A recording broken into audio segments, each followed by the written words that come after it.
الشيطان الرجيم بسم الله الرحمن الرحيم الذين آتيناهم الكتاب يتلونه حق تلاوته کتابوں میں جو افضل ہے اسے قرآن کہتے ہیں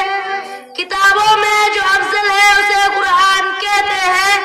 اسے جس نے اتارا ہے اسے رحمان کہتے ہیں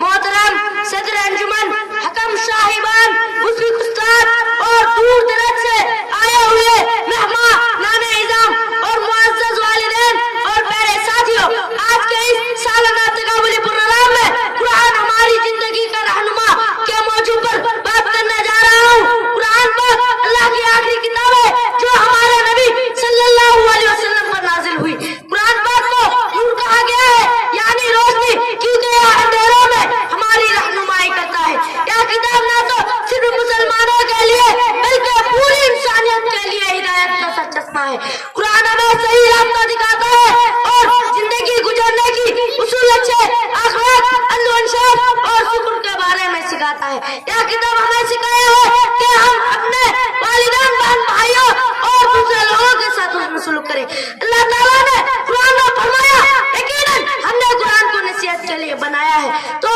کوئی نصیحت حاصل کرنے والا